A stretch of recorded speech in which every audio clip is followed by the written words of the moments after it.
Сөзімді Қасым Аманжоловтың «Өзге емес өзім айтам бөлшайымды» деген жолдарымен бастасам, мен Хасанова Әлия Салимовна Батыс Қазақстан облысы облыстық дарынды балаларға арналған Абай атындағы мамандандырылған мектеп-гимназия интернатының қазақ тілі мен әдебиеті пәнінің шебер педагог мұғалімімін.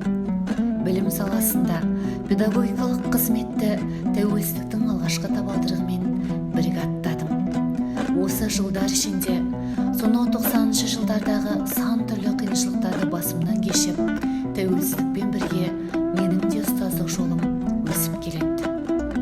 Менің әдістемелік тақырыбым қазақ тілі мен әдебиеті сабақтарында оқушылардың шығармашылық қабілетін дамыта отырып, ұлттық құндылықты дәріптеу.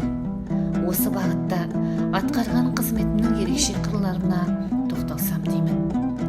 Мен оқушыларды алаш зиялыларының өмірі мен еліне еткен қызметтерін үлгі ету арқылы тілін, елін сүйген азамат қылу үшін тер төгудемін. Осы бағытта Әлихан Бөкейханұлының 5 ұстанымын оқушыларға меңгерте отырып, келешекте жүзеге асырулары үшін еңбектеніп келемін. Алаш көсемі Әлихан Бөкейханұлының бірінші ұстанымы: алаш ұлттық демократиялық мемлекет болуы тиіс. Жер және тағы да жер. Жерсіз отан жоқ. Қашан қазақ өзінің байырғы жерін ғылым мен техникаға сүйене отырып толықтай игермейінше, жер жекеменшікке де, қоныстанушыларға да берілмейді. Әлиханның екінші ұстанымы: алаш жерінің астындағы, үстіндегі және аспанындағы әрбір игілік қазаққа қызмет етуі тиіс. Оның әрбір түйіртасы әр қазақтың өнеріне түйме болып тағылуы тиіс. Алаш көсемінің үшінші ұстанымы: қазақ жерінде өндірілген бір үшін сол мемлекеттің азаматтарының үстіне тоқма болып киілу керек. Яғни толықтай экономикалық тәуелсіздікке қол жеткізуіміз тиіс. Төртінші ұстанымы: қазақ мемлекетінде мемлекет құрушылықтың тіл және дін үстемдігі болу керек. Бұл идеологиялық ұстаным. Және алаш көсемінің соңғы әрі негізгі 5-ші ұстанымы: ұлттық салт-дәстүр мен тәуелсіз ғылымға негізделген Жапонияның негізіндегі ұлттық демократиялық мемлекет құру. Сондай-ақ мен бос уақытта кітап оқығанды жақсы көремін. Қазақ жазушылары мен Қытай ғұламасы Конфуцийдің еңбектерін сүйіп оқимын. Бүгінгі таңда қоржынымда 200-ге жуық көркем әдебиет бар. Соны оқушыларға өнеге етіп келемін. Егер өз елінің тарихын толық танып білгің келсе, Ілияс Есенберлиннің «Көшпенділер» трилогиясын. Егер ұлтының өр тұлғалы азаматы болғың келсе, Шерхан Мұртазаның 5 кітаптан тұратын Қызыл жебесін.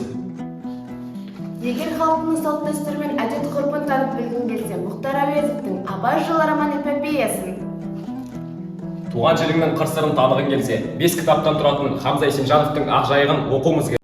Сонымен қатар әрбір әдебиет сабағы Абайды оқы ерінбе дегендей, оқушылардың ұлы Абайдың өлеңдерін жатқа оқумен басталады. Абай, сенбе жұртқа тұрса да қанша мақтап. Сенбе жұртқа тұрса да қанша мақтап, әуретеді ішіне қолық сақтап. Өзіңе сен өзіңді алып шығар, еңбегің мен ақылың екі жақтап. Өзіңді сенгіштікпен әуре етпе, құмарпаз бол, мақтанды қуып кетпе. Жұртпен бірге өзіңді қосалдасып, салпылдап, сағын буған бойың етпе. Қайғы келсе, қарсы тұр құлай берме, қызық келсе, қызық болуын қап берме. Жүрегіңе сүңгіде төгінгөзде, сонан тапқан шын асыл достай бөлме.